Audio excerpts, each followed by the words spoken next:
Our second speaker joins us from Cooper Hewitt, Smithsonian Design Museum. It's Christina De León, Associate Curator of Latino Design and Acting Deputy Director of Curatorial. Her research focuses on design and decorative arts of the Americas. And now I welcome Christina De León from Cooper Hewitt with her presentation on the artistic language of Olga de Amaral. Good afternoon. My name is Christina De León. I am the Associate Curator of Latino Design at Cooper Hewitt Smithsonian Design Museum in New York. I want to thank ICA Miami for inviting me to be part of this symposium celebrating the incomparable life and work of Olga de Amaral alongside so many distinguished colleagues. Despite Amaral's prolific career spanning more than 50 years, I believe we are just only beginning to grasp the full breadth of her creative output. She was an artist, a weaver, a designer, a wife, a mother, a businesswoman, and a teacher. For her, these roles were never separate. Her work emerged as an irrepressible impulse to create, to experiment, and to challenge herself. She worked because she was compelled to. Today, I want to explore how Amaral forged a distinct visual and technical language, one shaped by her grounding in craft, design, and art, and how this synthesis helps us to understand the depth and complexity of her practice within both Colombia and the broader artistic world. At present, I'm co-organizing an exhibition on Olga de Amaral with my colleague Stephanie Weisberg at the Pulitzer Arts Foundation in St. Louis, Missouri. So for this talk, I'll focus on an aspect of Amaral's career that has received little attention, Telas Amaral, the textile atelier she ran with her husband, the artist Jim Amaral. Together, they produced an extraordinary range of fabrics and interior objects. I'm especially fond of this image here, the two of them photographed together in the studio working side by side, a beautiful metaphor for the spirit of collaboration that defined Telas Amaral. Because much of this material has never been exhibited, I'll be showing many an iPhone photo, so please bear with me. I'm also still working through these ideas as almost no scholarship exists on this part of Amaral's career. So I thank you in advance for your patience and for joining me in thinking through this exciting and underexplored chapter in her life. And we'll have a little bit of overlap with Alyssa's discussion, but just a little bit. Amaral's origin story begins with her training in architectural drafting, where she first studied design, color, and drawing. After completing 3 years of study, she was appointed director of the school at just 21 years old. Soon after, a friend suggested she apply to the Cranbrook Academy of Art in Michigan. She did, and she was accepted into the textile program, which, as she later remarked with humor, quote, was the course that demanded the least amount of credits. At Cranbrook, Amaral studied under the Finnish-American textile artist Marianne Strengel. Born in Helsinki, Strengel built her early career designing textiles and rugs across Scandinavia before moving to the United States in 1936. She was invited to teach at Cranbrook by family friend Eliel Saarinen, the Finnish-American architect who led the school. Strengel began as a professor of weaving and textile design and later became head of the department, shaping a generation of fiber artists, including Amaral. Marianne Strengel placed great value on the functional application of weaving. When she began teaching at Cranbrook in 1937, pictorial weaving was quickly replaced by an emphasis on design for production. Her progressive approach stressed both the technical and professional aspects of the craft, everything from yarn dyeing to merchandising to client relations. After Strengel became the head of the department in 1942, a power loom was installed in the studios, enabling students to design with industrial manufacturing in mind.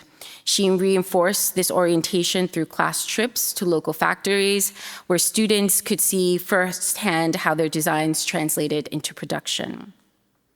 Strengel herself created prototypes for upholsteries, rugs, draperies, and other household textiles for a wide range of manufacturers. She frequently integrated synthetic fibers and experimented with screen printing techniques. As both artist and teacher, Strengel championed a vision of modern textiles that married the efficiency of mass production with the aesthetic richness of handcrafted designs. And here you can see a selection of Strengel's sample fabrics and rugs, an important reference point as we move further into the story of Telas Amaral.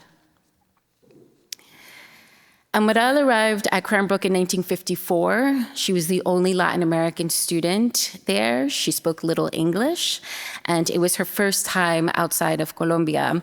And as one can imagine, everything felt very foreign. Yet she delighted in the campus, which she later described as beautifully landscaped, with its museum and extraordinary studios. Her week was divided between 3 days focused on textiles and 2 on design. It was also in Cranbrook that she met her husband, Jim Amaral, who was studying sculpture. Still, the loneliness and sense of isolation she felt sharpened her focus and fueled her dedication to her studies. Her first encounter with Marian Strengel was very memorable. Strengel reportedly pointed to the loom and simply said, "This is the loom," and then proceeded to walk out. Under those circumstances, Amaral taught herself the mechanics of weaving in about 3 months. Over time, she discovered color, which she would later describe as her center. From the very beginning, color became her primary visual language and remained a defining characteristic of her career. Amaral credited Strengel's encouragement with giving her the confidence to flourish at Cranbrook, not just as a student, but as a creative individual. At the end of her studies, Strengel invited her to present at the final exhibition, which was shown in Alyssa's presentation. But here's an image of a portion of her installation.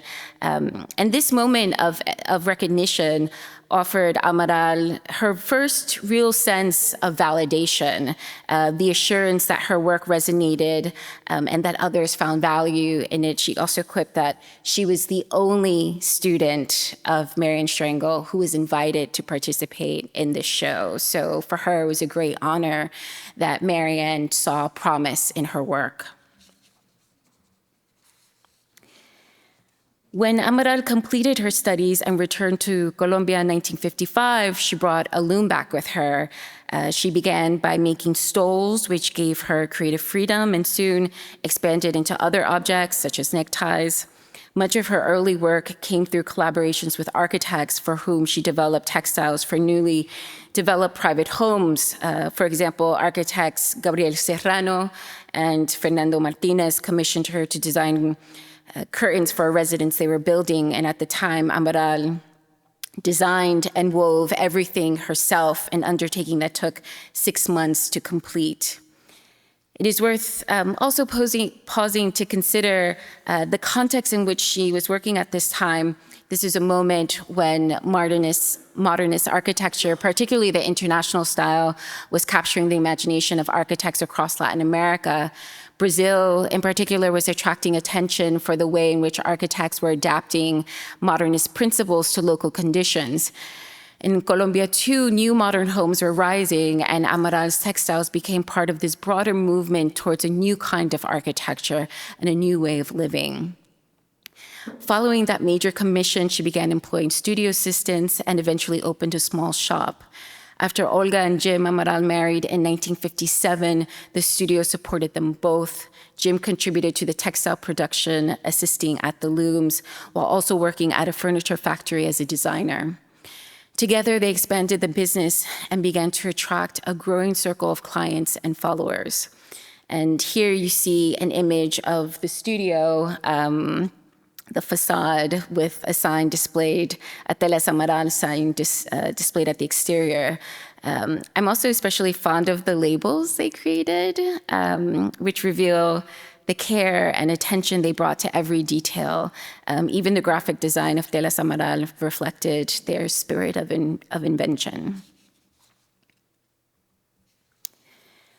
One of the early directions that Telas Amaral explored was fashion design.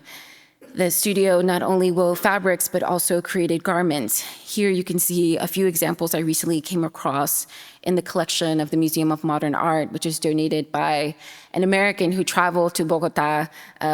These textiles and these materials were not available outside of Bogota. You had to go there to get them. So this person donated a group of Telas Amaral material that they collected during a trip in the late 1960s.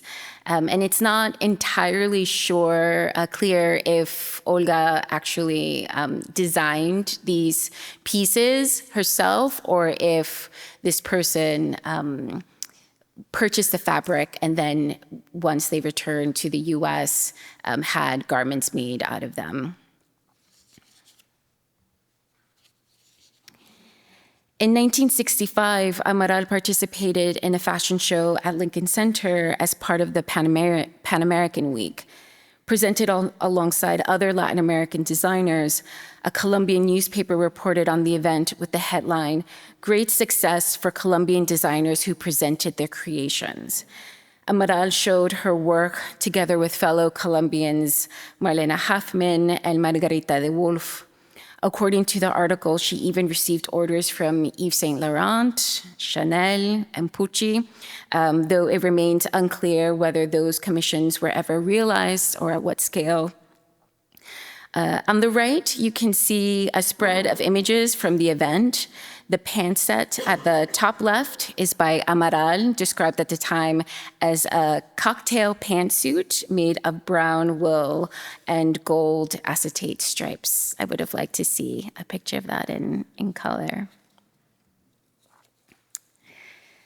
The 1960s marked a pivotal period for both Telas Amaral and for Olga's creative development. During this decade, the studio gained increasing prominence and secured a growing number of commissions. In conversations I've had with private collectors of Amaral's work in Colombia, many have recalled how their homes were furnished with Telas Amaral textiles, curtains, pillows, rugs, and more. And what's striking is that her clients were drawn not only to Amaral's commercial designs, but also to her artistic work. This dual interest underscores the way her practice moved fluidly between the worlds of design and art, with each enriching the other. As I mentioned earlier, one of the defining characteristics of Amaral's work is her extraordinary mastery of color, a quality visible in Telas Amaral and in her artistic practice.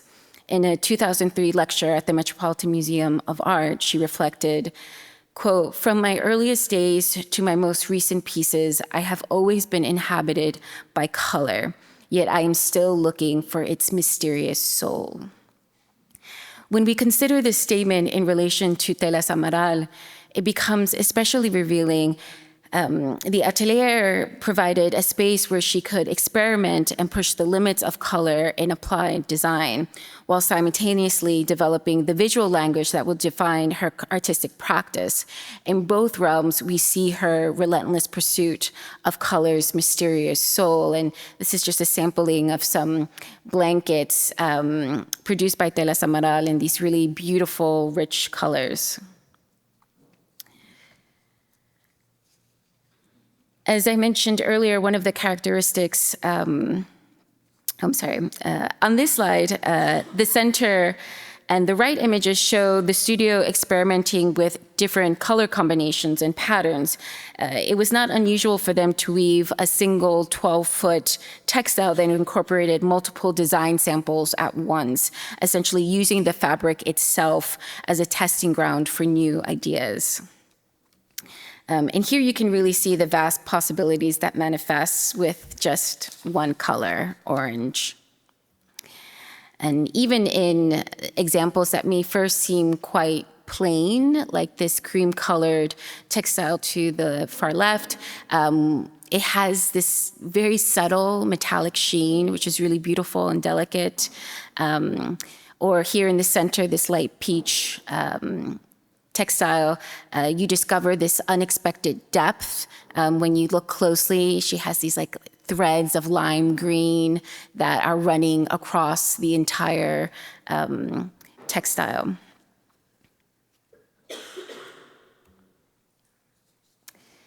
Texture and pattern were also hallmarks of Telas Amaral, as we see here, qualities that share a clear affinity with Marion Strengel's work. If you remember some of the slides I showed earlier, Olga was studying very closely from the start textiles that were being produced. And you see that across time, and as her practice develops, she is forever a student of textiles.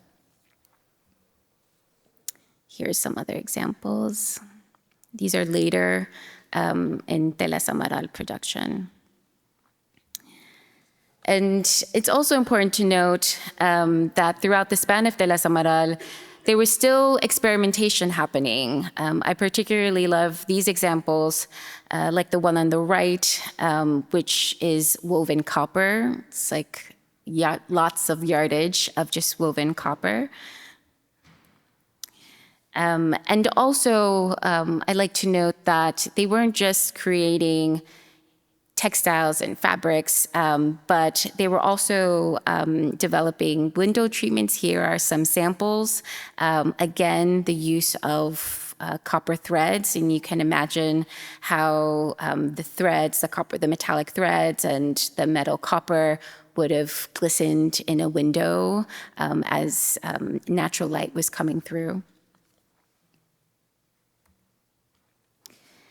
The pillows produced by Telas Amaral are my personal favorite. Very inventive and fun.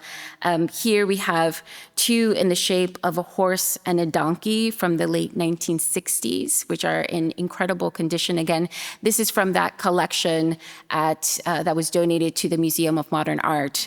The person who collected these took great care of them throughout her lifetime. And then these two square pillows that were donated to the Minneapolis Museum of Art, which were made in the 90s. And again, you see this progression and the types of products that Telas Amaral is selling.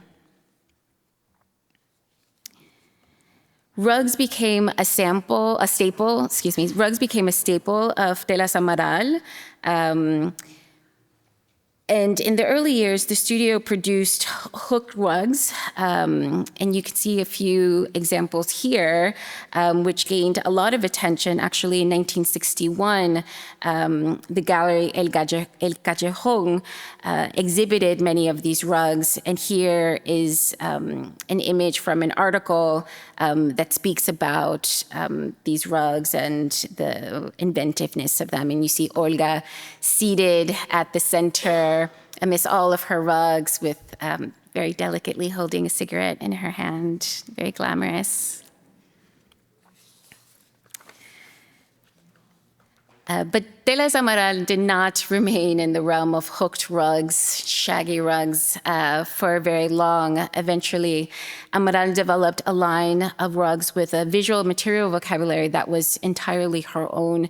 These hand-knotted rugs were made of horsehair and wool, materials that carried particular resonance to Colombia, especially the horsehair. These are small samples, 6 by 6 inches, 10 by 10 inches really at the most.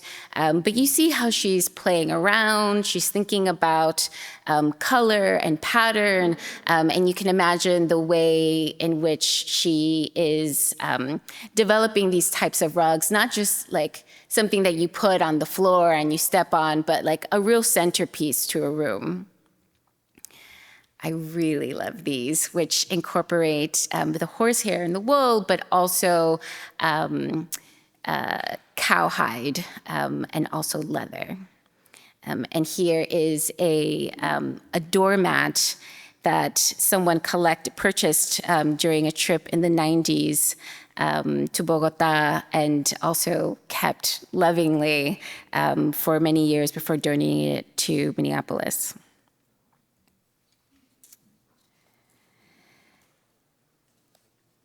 Amaral later described becoming restless. Telas Amaral no longer fully satisfying her. She began working on a vertical loom of her own invention, searching for something beyond functional design. Up until this point, her focus had been on fiber, structure, and utility, priorities likely reinforced by Strengel's emphasis on functionality. What's fascinating is how during this period she began fusing her background in architectural drafting with her weaving practice. By the late 1960s, she was creating monumental works she called woven walls. On this slide, you can see how the series evolved, each piece becoming increasingly complex and grander.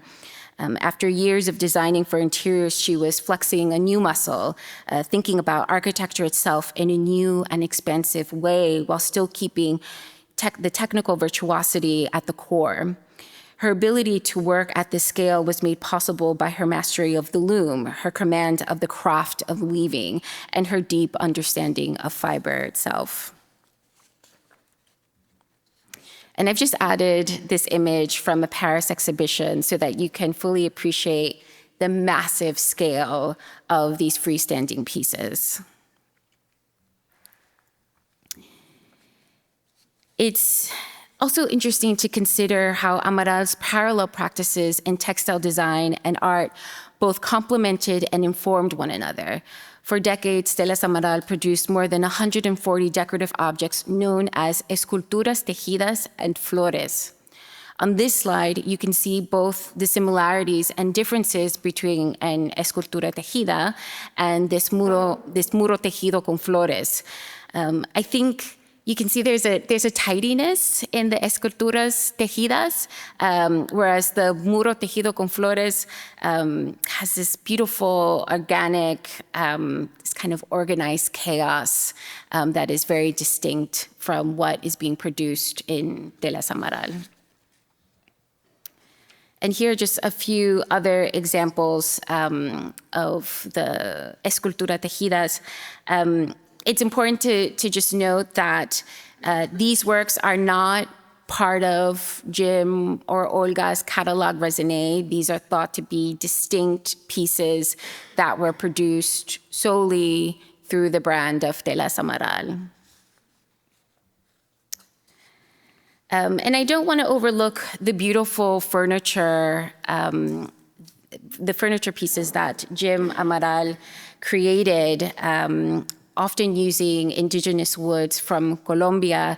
Here's a beautiful side table, which during my first visit, he described as his most perfect piece. And this image of a studio vignette gives us a sense of how the furniture and rugs came together as part of a cohesive interior environment. I also like to imagine that many Colombian families probably have photographs from this period that likely have pieces made by Telas Amaral hiding in plain sight. So for our Colombians in the audience, check your family photo albums. You might find that you lived with Telas Amaral materials throughout your life and had no idea.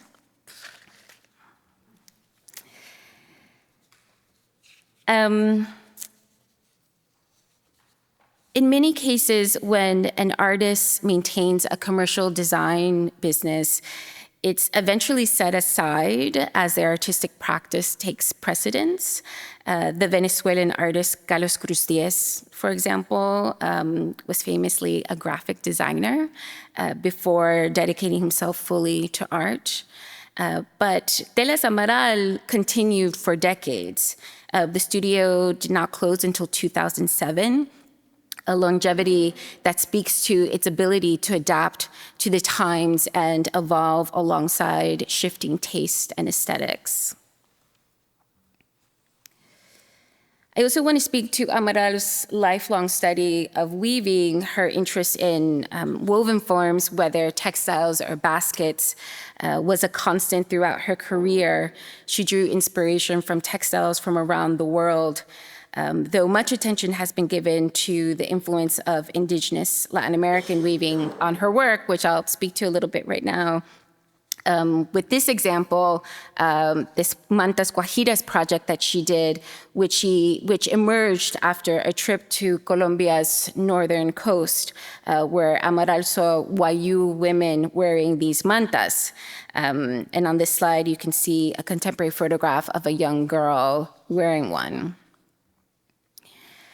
Mantas Guajira was conceived in collaboration with Amaral's sister, Elena, in 1970, and the notebook pages I will show were in fact created by Elena.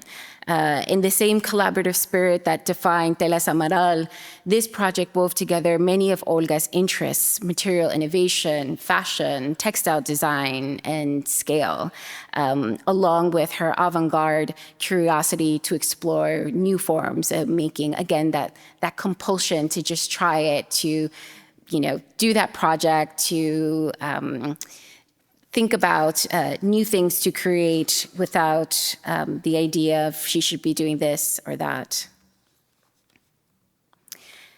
Over 100 designs were created. Each one was given a name, and you can see how beautifully they were rendered.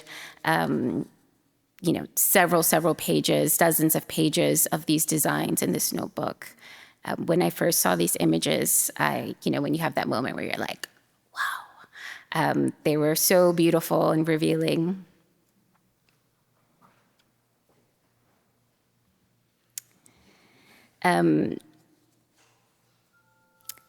As Olga explained, she asked some girls, I asked her, who are these models? We often see the Mantas Guajiras shown through these photographs with these models that are showing the scale and the form of the mantas. And I asked, did you make a call? Who were these girls? And she said, they were just the girls from the neighborhood. I was just, asked them to come along and model these pieces for me. Again, showing that spontaneity in her work, her ability to kind of experiment and try new things and get other people involved. What stands out here is Amaral's, the relationship the manta had to the body. You can see the careful attention to the materials used and how the garment moves with each model. What stands out here is Amaral's ability to transform a source, that single manta that she saw worn by the Wayu woman now becomes something entirely singular to her practice. Even while drawing this inspiration, she's infusing her work with she's infusing this work with her own aesthetic sensibility, with playfulness. I particularly love this image, which shows a manta that incorporates polyethylene strips to create this unbelievable fringe. And this is a clear reference to a piece she made of polyethylene just 1 year prior, which is actually on view in the exhibition. So you can see again how she's kind of going back and forth.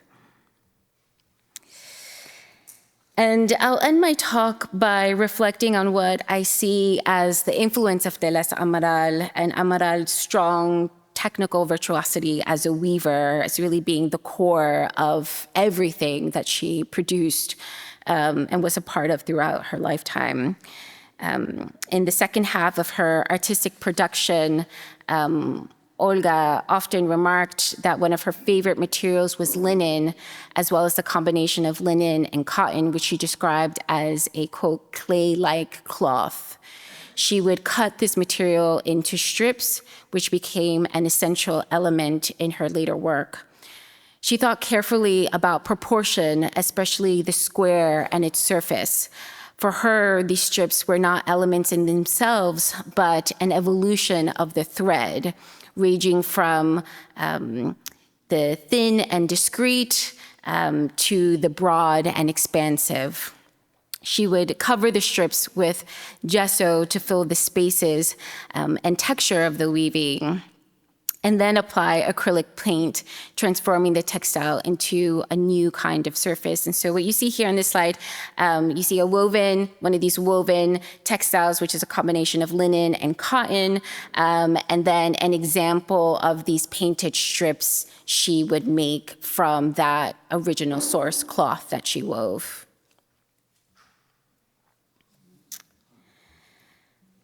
And so I think the way in which she utilizes various types of weaving techniques that are both exposed and hidden is really remarkable. I think particularly with this painted work, we begin to look at them as sort of, two-dimensional pieces that are against the wall, almost like paintings, but they're so much more than that.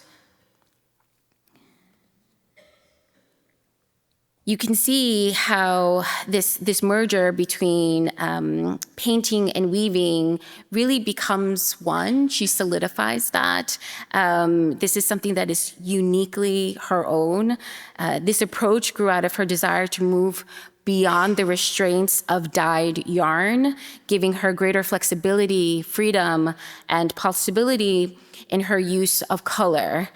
So I like to think about these works in particular as imagine being an artist who not only hand weaves your own canvas, but then cuts it apart, paints its surface, and reweaves it into an entirely new work of art.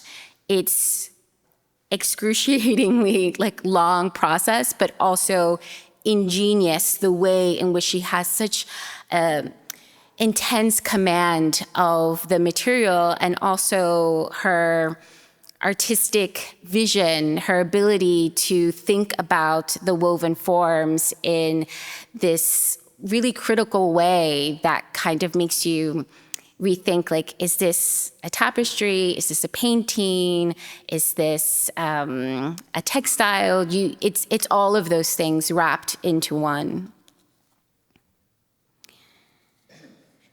In her lienzo ceremonial series, you can see how the woven core, that you see in the back, is the foundation for this work. While flat, it still carries a sense, while this work is flat, it still carries a sense of a layered depth. In particular, I really admire this example because Amaral reveals the woven foundation itself. As many of you probably noticed from the exhibition, the backs of Amaral's works often present an entirely different composition. And I think this piece offers a subtle yet beautiful example of that duality. And in this lienzo, you can see that actually the woven core appears more ambiguous. The gesso and the paint really transforms the material altogether. And actually, when I first saw a similar work like this, in which the back was painted so heavily, I thought to myself, are those little bamboo sticks? What is that? Because they're very stiff and they have a lot of structure to them. But actually, the core of that work is this woven textile made with these cords of cotton fiber that are woven together, and then using this this instrument, she's able to weave the cords onto the surface, where she then takes a further step and weaves those strands into this really beautiful netted piece. And this is just a picture the back of that work that I just saw, which is so neat. You can see so precisely where those fibers are being looped in from the back. And I'll just end by saying Olga de Amaral's story reminds us that the boundaries between art, design, and craft are not fixed, but fluid, and that her genius lies in weaving them together. Telas Amaral was more than a business. It was a foundation for experimentation, collaboration, and invention that shaped her trajectory. Her extraordinary command of technique and her lifelong pursuit of color gave her work both rigor and poetry. I hope this glimpse into that part of her practice inspires us to look more closely at the spaces where creativity unfolds, often quietly, but with lasting impact. Thank you.